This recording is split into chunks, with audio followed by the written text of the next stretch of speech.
Macam mana? Ada gaya Lionel Messi dan juga Cristiano Ronaldo? Gaya mau, kalah tak apa. Saudara, saya pasti ramai di luar sana yang meminati bola sepak ikuti perkembangan kejohanan Piala Asia di Qatar baru-baru ini. Banyak pasukan handal dari Asia yang bersaing. Dari ASEAN pun ada. Kita ada Thailand, kita ada Indonesia, Malaysia pun ada. Mana Singapura? Apa cerita? Apa dah jadi dengan bola sepak Singapura di peringkat nasional dan juga antarabangsa? Inilah topik hangat yang akan kami bincangkan dalam Detik Dialog kali ini, Tendangan Jauh.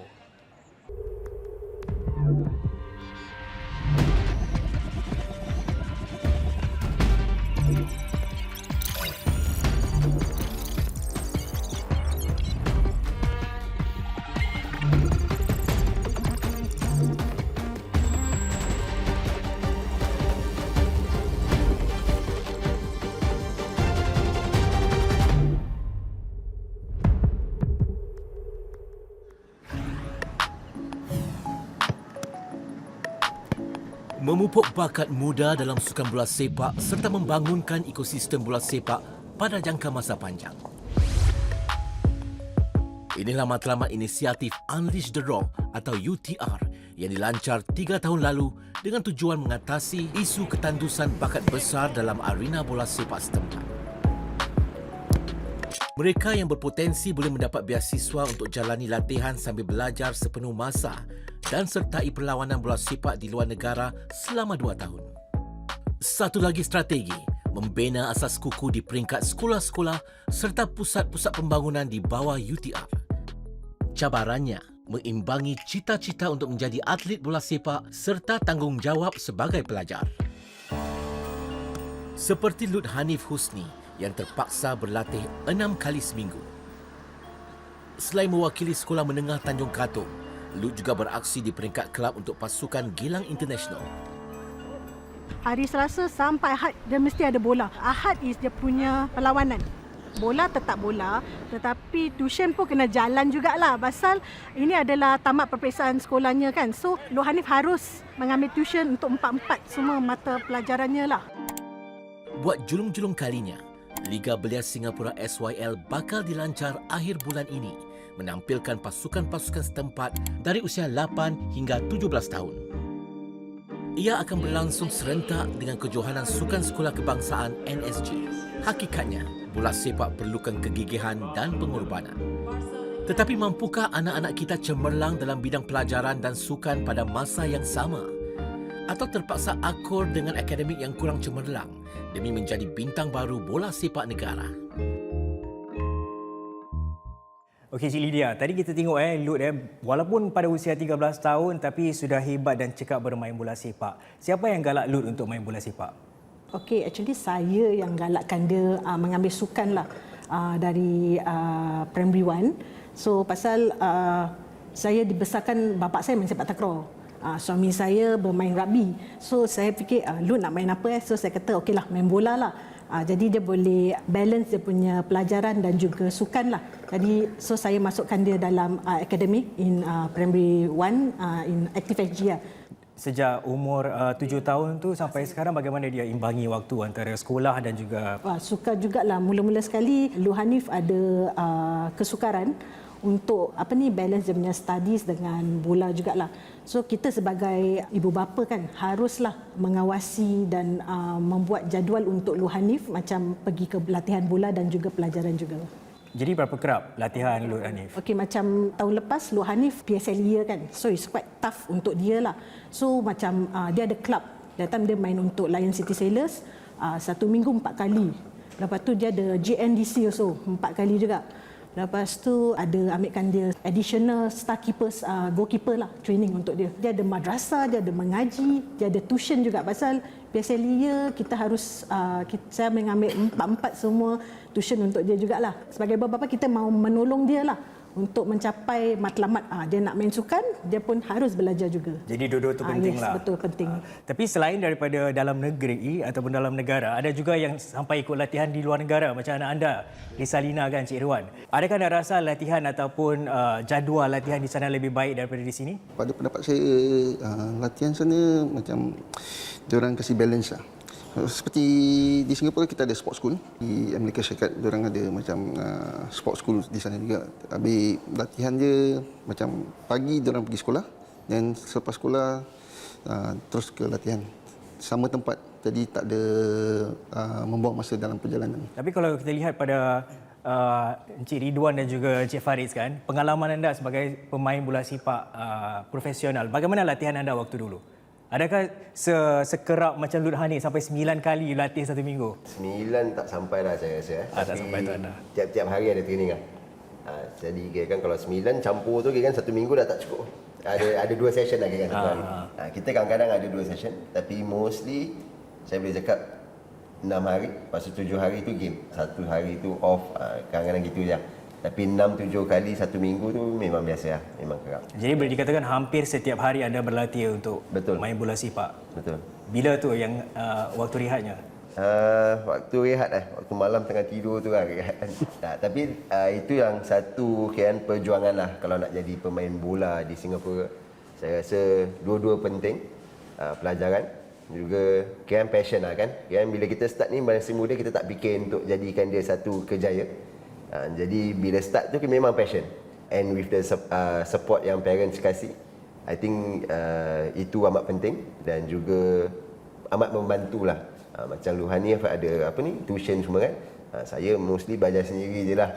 Tapi alhamdulillah juga, saya rasa alhamdulillah juga saya dapat sampai ke mana saya ada sekarang lah. Ya.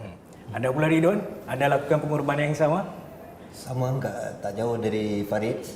Cuma for me dari umur 7 bila ikut sepak bola Singapura, tengok Fandi yang dream team kan, dari situ saya memang dah plan ini akan jadi kejayaan saya. Jadi bila waktu sekolah tu, pemikiran pertama ialah minimal pass, lepaskan sekolah semua, then the rest is all about football. So even training sekolah ke, training because there's a few training school, youth team and also club. And besides that, I also play bawah blok. Dulu bawah blok banyak budak main bola. So everything is about football. My life is revolve dengan bola lah. Tapi ada tak yang perkara ini merisaukan ibu bapa anda? Memang risau, but alhamdulillah both my parents is very supportive. But of course, orang selalu hari-hari orang ingatkan bola, belajar mesti belajar. Minimum pun kau kena lepas. Dan Cik Lydia, kalau anda pula bagaimana sebagai seorang orang tua lah kepada Lut Hanif kan, anda risau tak pelajaran Lut Hanif? Saya risau jugalah pasal satu kali tu macam dia hari-hari main bola, habis sekali cikgu kata Lut Hanif tak fokus tau dalam kelas. Then dia kata dia ada gagal satu subjek. Dia tak pernah gagal tau, dari primary 1 to primary 5 tu tak gagal. Dari primary 6 tu dia gagal tau. Dan kita macam dah khawatir jugalah.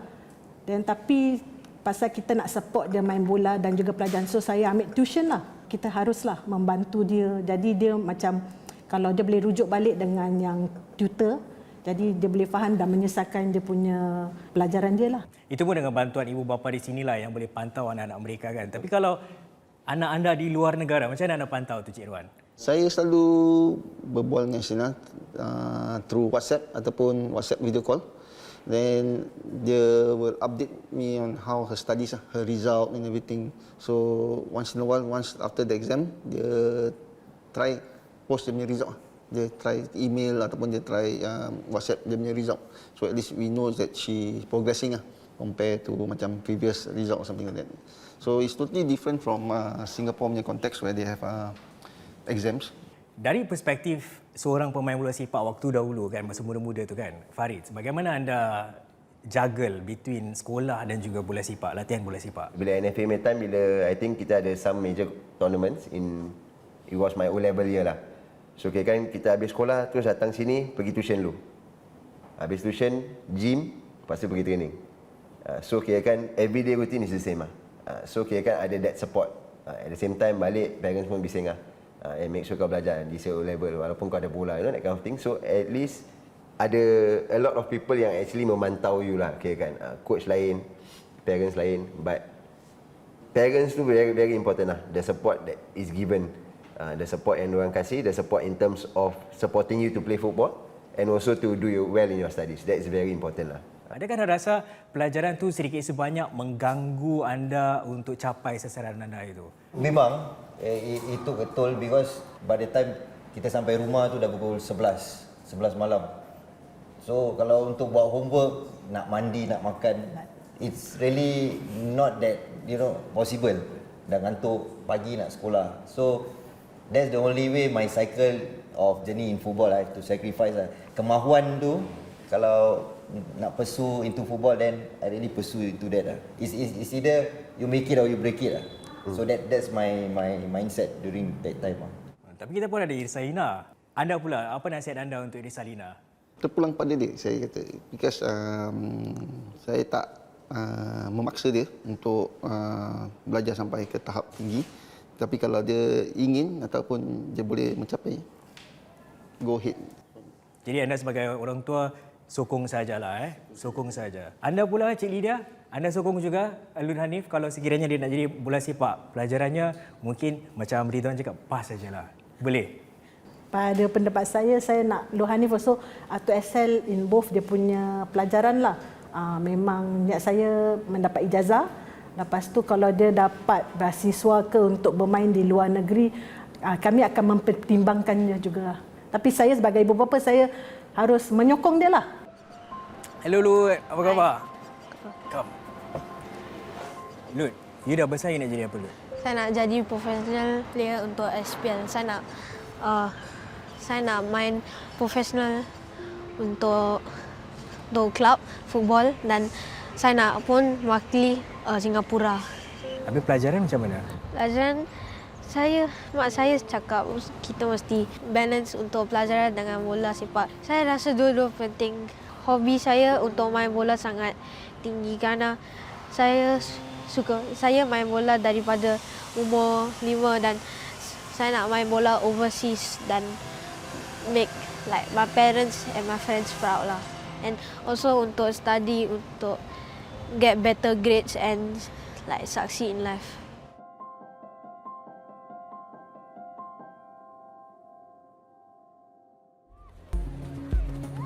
Pemain bola sepak wanita kebangsaan Irsalina Irwan dipilih untuk menjalani program belajar sambil berlatih di Florida, Amerika Syarikat selama 2 tahun.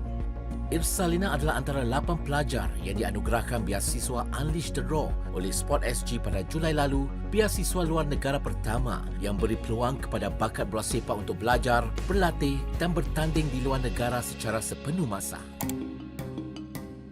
Beasiswa UTR memberi peluang pada penerima untuk mendapatkan latihan dalam program pembangunan bola sepak di institusi bola sepak terkemuka dunia seperti IMG Academy, ESC La Liga dan NBA. Sehingga Julai 2025, Irsalina 16 tahun akan menjalani latihan di Akademi IMG, sebuah pusat latihan bola sepak yang melahirkan ramai bakat-bakat terkemuka dunia. Di Amerika Syarikat, bola sepak wanita diberi pendedahan yang meluas meskipun Irsalina bersaing di peringkat kolej sahaja. Mereka lebih menekankan ke atas pasukan universiti seperti pembahagian 1, pembahagian 2 dan 3 dan juga college. Mereka lebih there's like more exposure in like college soccer. Saya rasa di Amerika they have college scouts everywhere. They also have like team scouts who will scout you during your game. In Singapore, you don't really have that. And I feel like that really separates Singapore and America.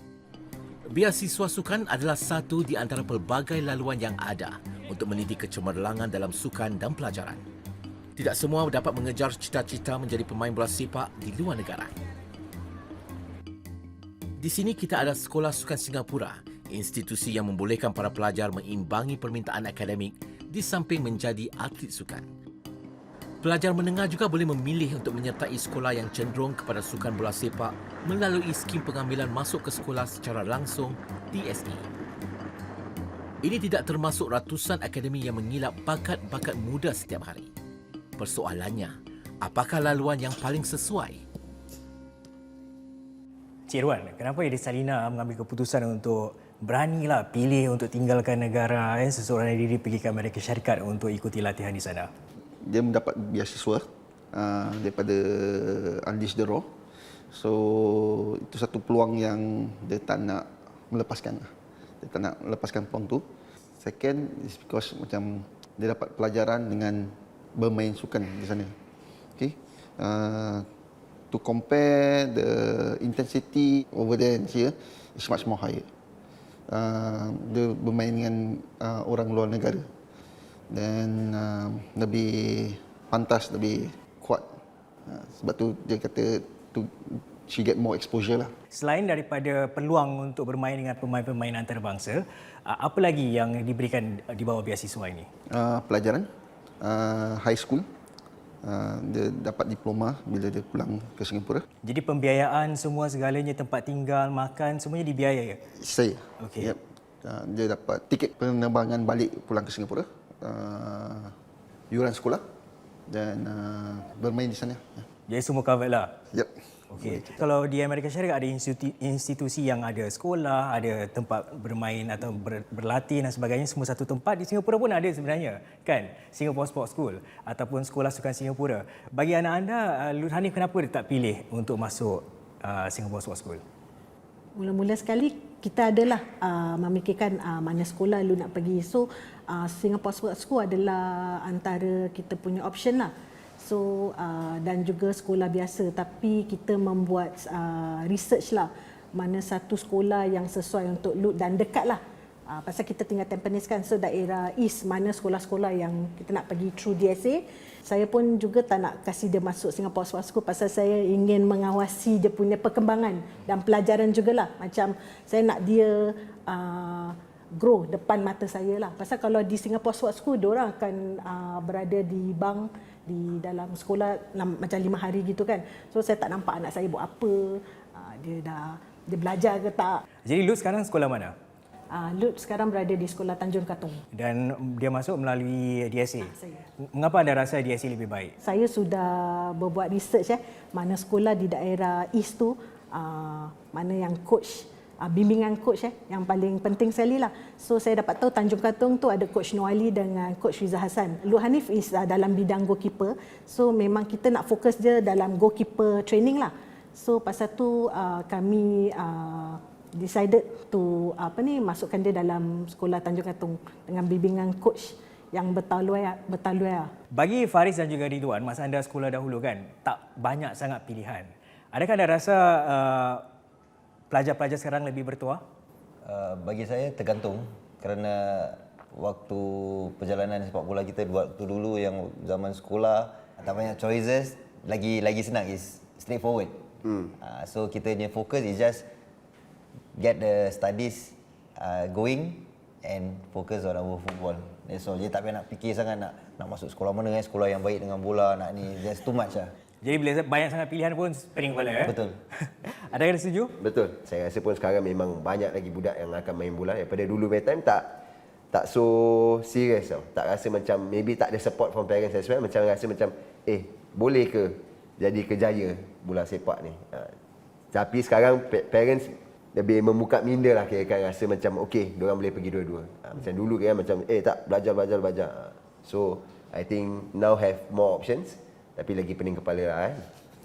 Mungkin orang tua dulu tak menyokong anak mereka jadi pemain bola sepak kan? Mungkin kerana mereka tahu kerjaya sebagai seorang pemain bola sepak ni agak pendek berbanding dengan kerjaya-kerjaya lain lah. Betul. Bagi anda sendiri, bagaimana anda buat persiapan?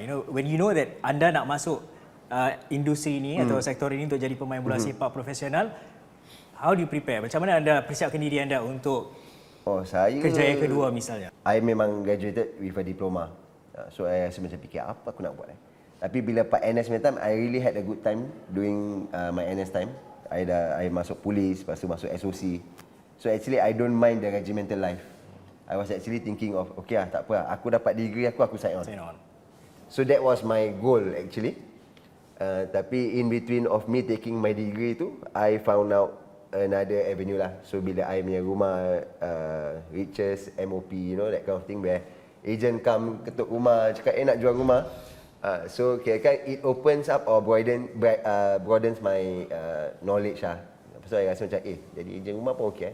So tengah ambil degree tu buat ejen rumah, lepas tu lah sekarang jadi ejen rumah lah. Kalau you tak ada apa-apa backup, you nak buat apa? Because untuk saya tak ada orang akan jaga awak kalau awak tak jaga diri awak sendiri.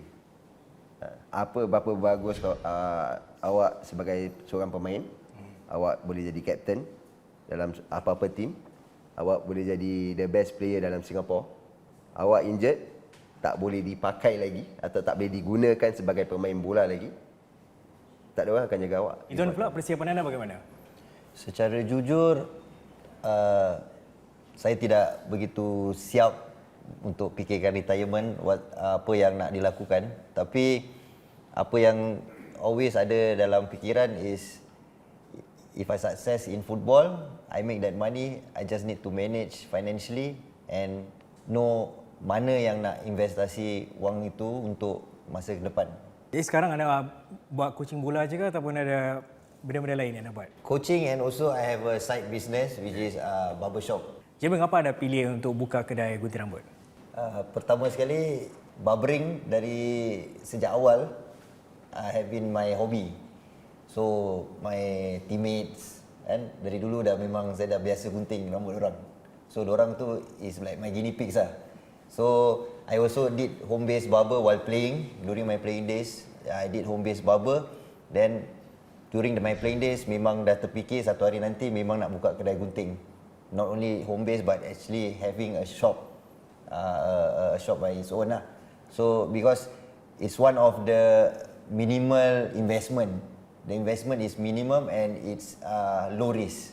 So why not I do what my hobby and what my skills I ada. It's a life skill. Barber is a life skill. So I put it into a business perspective. Yeah. Tapi anda rasa itu bukan satu lonjakan yang begitu ketara daripada bola sepak terus buka kedai gunting rambut? It's a hobby. So that hobby can make in return as an investment also.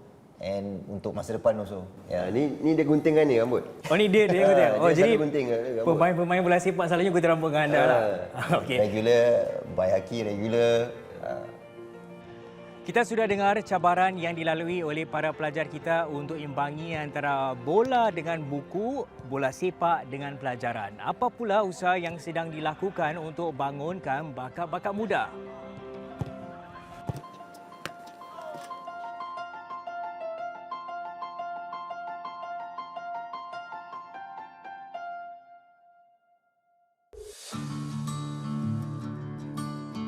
Padang di Farrer Park ini menjadi tempat bersejarah bagi sukan bola sepak Singapura. Di sinilah lahirnya bintang-bintang terdahulu seperti Dollah Kassim dan Malik Awang. Pada waktu dahulu, padang bola serta kampung-kampung menjadi tempat mempamerkan bakat. Pada zaman 70-an, baru wujud program pembangunan seperti Sekolah Bola Sepak Milo yang melahirkan nama-nama terkenal. David Lee, V. Sundaramurti dan Fandi Ahmad. Ini diikuti dengan program Specs 2000 dan Akademi Bola Sepak Nasional NFA. Apa pula usaha terkini dalam menyemarakkan persaudaraan bola sepak yang amat memerlukan lapisan bakat yang baru sekarang? Pusat Pembangunan Bola Sepak Kebangsaan NDC, Akademi Bola Sepak Aktif SG, Akademi Bola Sepak Sekolah SFA. School Football Academy, fungsi dia itu dapat melahirkan cohorts pemain-pemain yang berbakat dan pembangunan bola sepak secara holistik dan dapat mengukuhkan asas bimbingan. Ini tidak termasuk akademi-akademi privat yang menjalankan program sendiri. Kita tak nampak budak-budak main bola kat bawah blok ke kat padang lapang lagi. Pasti tak ada budak-budak yang macam generasi kami. Like macam Fandi Ahmad, Nazrin Nasir, Kadir Yahya. Akademi banyak tapi player sikit. Dengan banyak usaha dilakukan serentak, apakah kesinambungan yang diperlukan?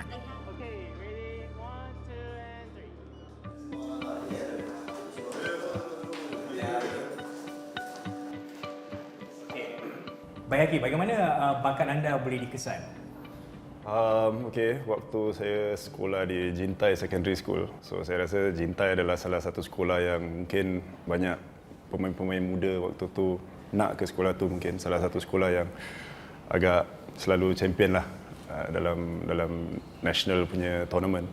So ada satu ketika tu satu orang ni lah, nama dia Robert Lim. So saya rasa ramai yang kenal Robert Lim ni. So beliau lah yang memanggil saya dan datang untuk menjemput saya untuk datang ke latihan Geylang United. Waktu tu umur saya sekitar 13 tahun.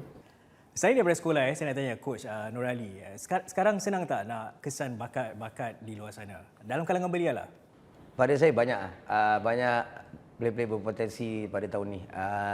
Macam 2 tahun lepas during COVID period kita actually struggle a bit in terms of pemain-pemain belia ni. Tapi I think credit to a lot of macam academies, which has been set up to help the boys, Active SG, even LCS, diorang dah set up this academy. Tapi I think that's the thing that beruntung untuk budak-budak ni lah.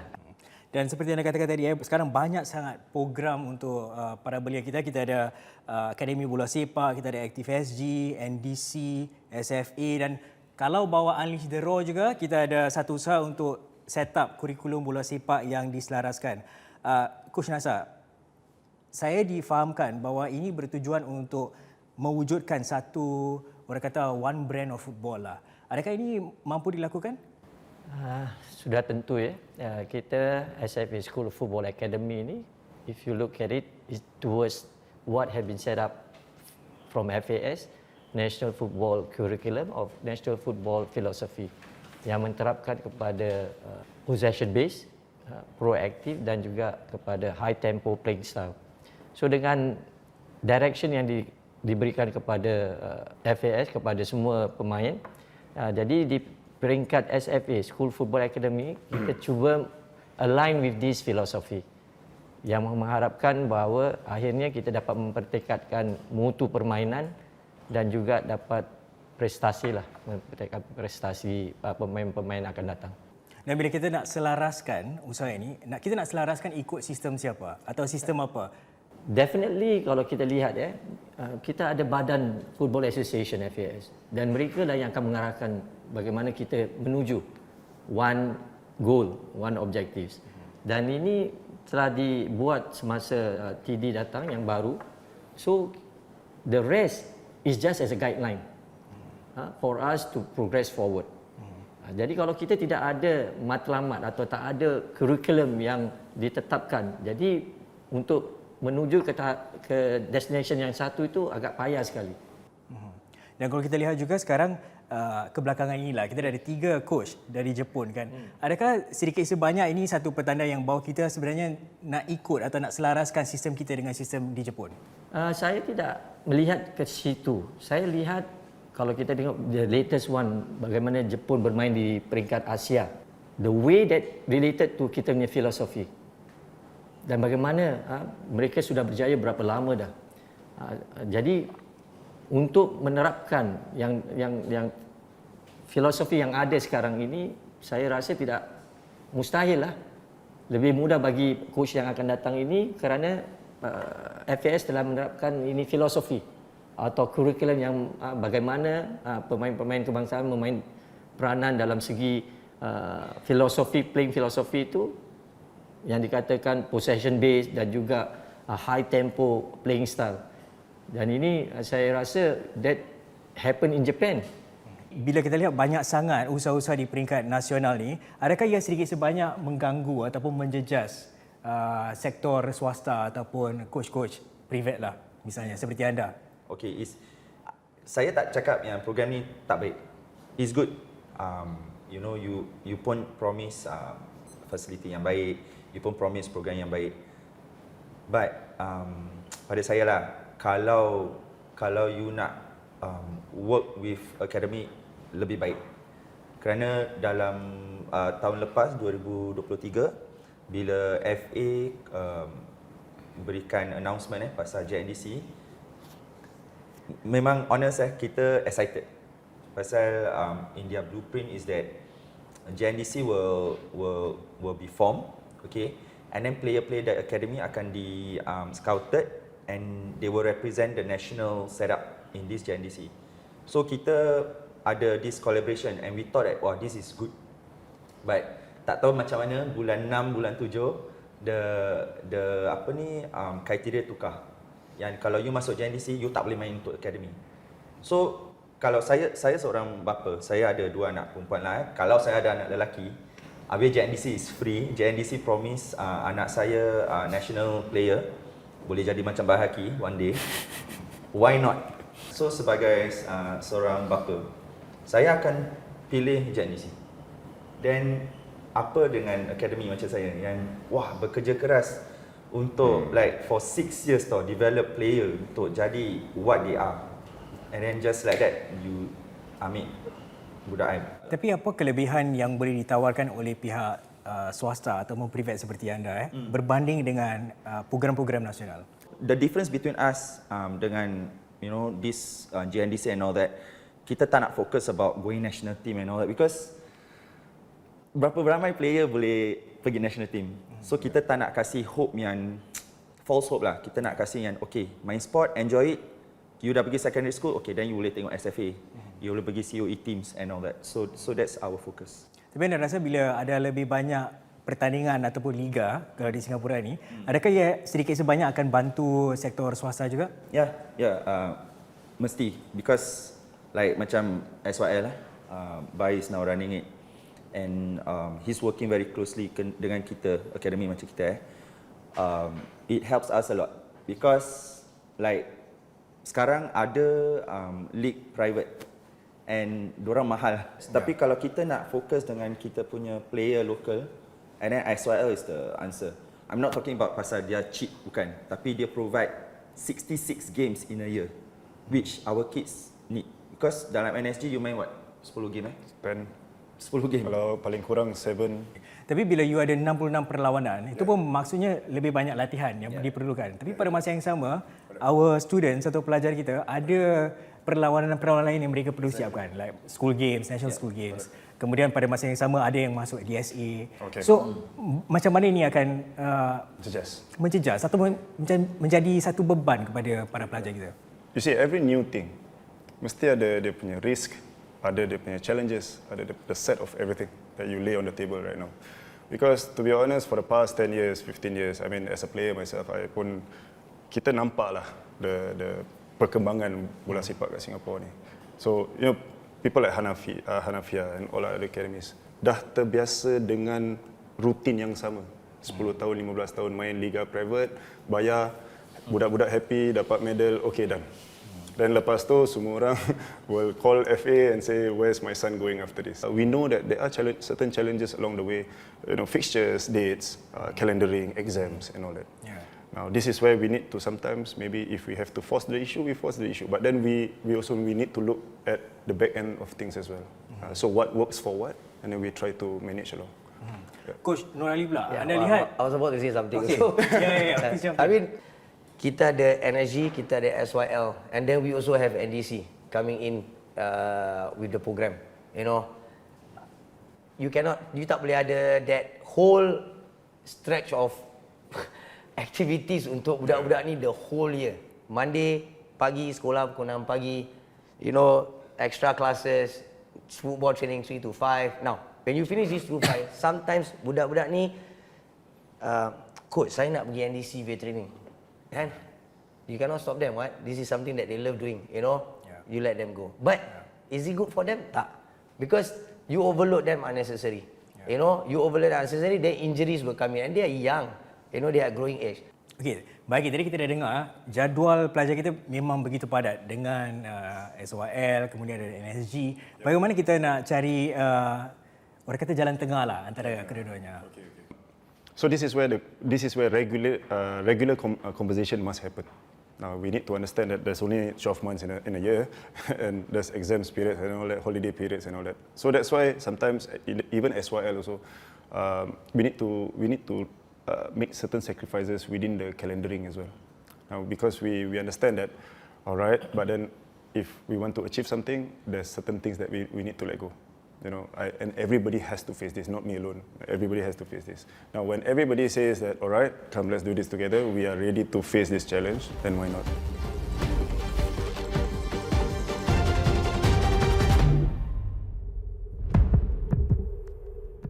Saudara, kita sudah dengar pelbagai usaha untuk mengasah bakat muda, tapi bagaimana pula dengan persiapan para pemain bola sepak kita yang akan bersara? kita tanyakan kepada para panelis kita. Encik Nur Ali, berapa lama anda main bola sepak? Oh, wah, saya main saya bermula 1996, saya retire 2013. Nak kira pun susah. Jadi Okeylah, saya retire umur saya 38. So saya about 27 years dalam 30 tahun lah. Dalam 30 tahun anda bermain bola sepak. Tapi bagaimana bila nak hujung-hujung tu kan? Macam mana anda buat persiapan? I didn't have much preparation because at 38 you nak keluar kerja tu susah. Orang employ you 30 tahun, you 26 tahun buat apa? Main bola kan. So orang ini macam mana nak kerja engineer kan? I'm still in Singapore football trying to achieve something down here, and I've taken my pro diploma right now. So definitely it's about time to give back lah to the young generation here, and it's good to see also people like Bai coming into the system, and now a lot of things are happening. It will take a long time. Anda sudah banyak pengalaman jumpa dengan pelbagai generasi pemain bola sepak yang datang, yang pergi, yang baru nak mula, yang dah nak besar. Apa antara nasihat yang anda berikan kepada mereka? Make sure that they are well equipped, full equipped with life in future. That is what we are heading. We are not going to play all the way, main bola all the way. When we muda, okay, main-main. Dah tua, we have to be serious. That's where we have to prepare them on that point lah. In my punya ini. Tapi selain daripada sokongan ataupun nasihat daripada coach, sokongan ibu bapa dan sebagainya, tapi saya rasa pemain tu sendiri pun perlu ada perancangan sendiri kan. Baik, anda sendiri pernah main di luar negara dan saya dengar, ni saya dapat berita lah kan, ada pemain kita yang boleh dapat gaji sehingga $40,000 setiap bulan. Bila kita dah dapat gaji yang banyak ni kan, dan kita tahu bahawa our career, kerjaya kita adalah begitu pendek sekali. Anything can happen, injury dan sebagainya. Sejauh mana perancangan kewangan itu penting bagi anda? I bersyukur sangat pasal bos-bos my club presidents, I always get something from them.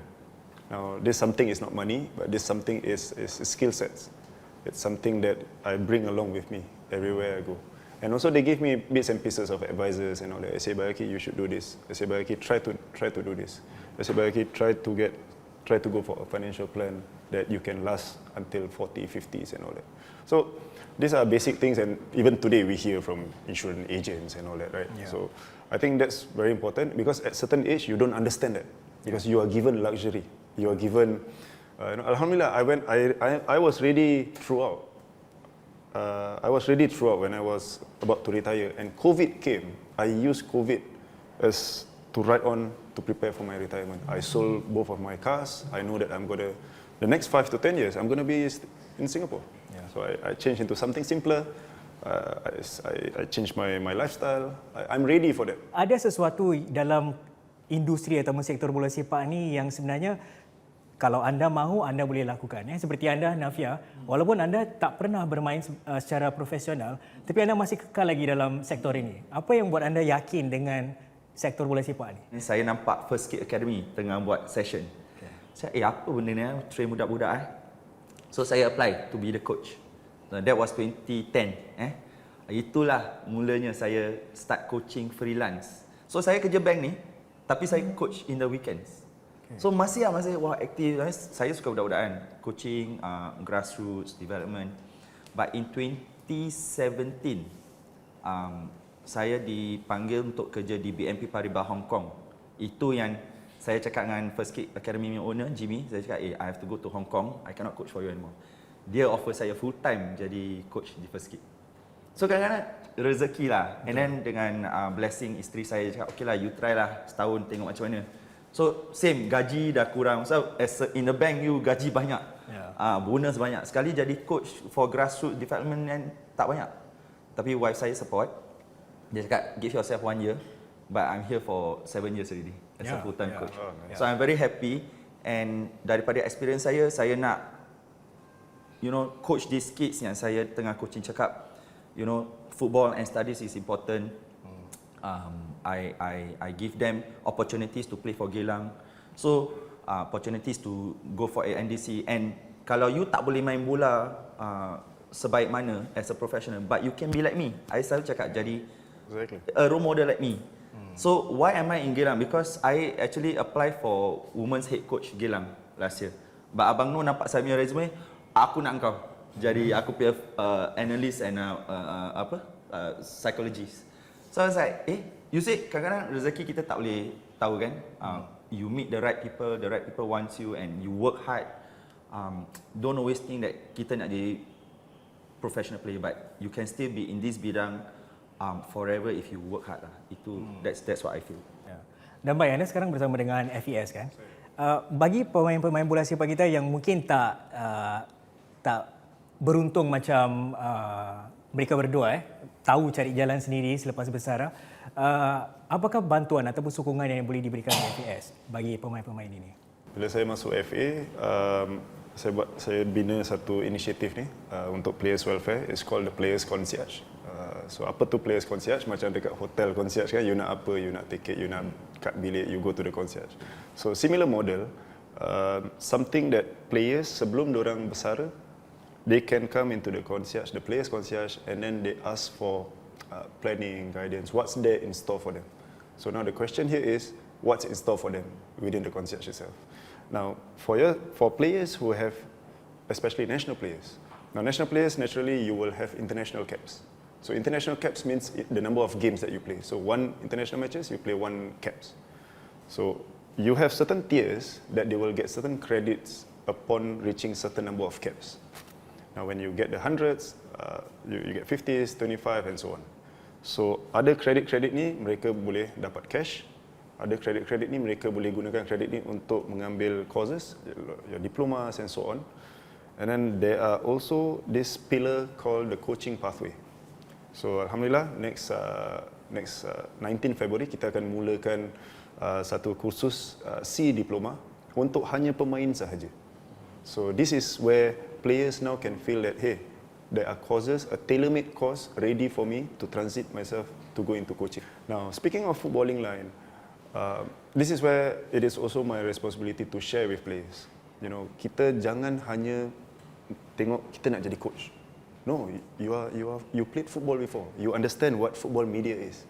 You understand what football commercial is. You understand what football marketing is. Yeah. So you can be a team manager, you can be a sporting director, you can be a sports trainer, maybe a fitness coach and all that. Tak semestinya semua orang nak kena become a coach. Dan kalau semua orang become a coach, then we have thousands of coach and then kita sikit team. You see? So if you want to get yourself involved with football, you can contribute in many ways. Jadi kalau hilang arah lepas waktu bersara tu mungkin dah ada usaha untuk tunjukkan mereka haluan. Tapi Encik Nurali, bagi anda sendiri, apa yang anda rasa masih ada kekurangan dalam usaha untuk bantu dan sokong bekas-bekas pemain bola sepak yang dah bersara lah? We never get the right advice. We never have like betul-betul orang yang datang, like how what Bai saying right now, apa yang Bai cakap sekarang, we should have classes for this group of players, even before retirement, at the age of 30, have this kind of classes, plan moving forward for the players, So that's where come in. I think it's good that kita fokus dengan ni ex-national players yang going to retire, but it must be the whole concept. So during back during my playing days in 96-97 ada. Tapi diorang suruh kita jadi insurance agent.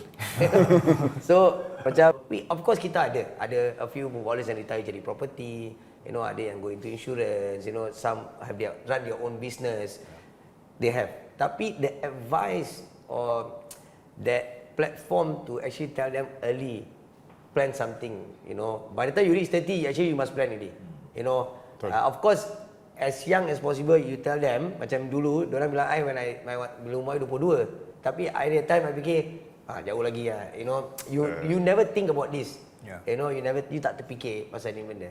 So I think is the starting platform is important. So actually, as we goes along, we have this proper setup. We can actually encourage, and then club and FA can work together. Let's say we have, for example, a player who's interested in doing marketing. Let's put him across here.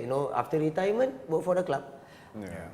That must be the progression in terms of that. Unless you have the player say, "Oh no, coach, I have my own business I want to run." Yeah. So I think the earlier you start with this, putting across to that, will be very good. Baik, terima kasih Encik Nurali. Terima kasih semua kerana bersama kami dalam Detik Dialog. Terima kasih.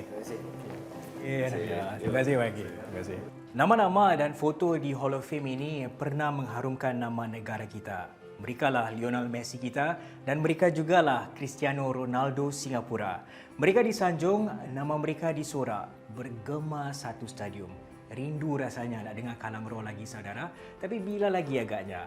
Dan sekarang ini pelbagai usaha sedang giat dilakukan supaya bola tidak mati.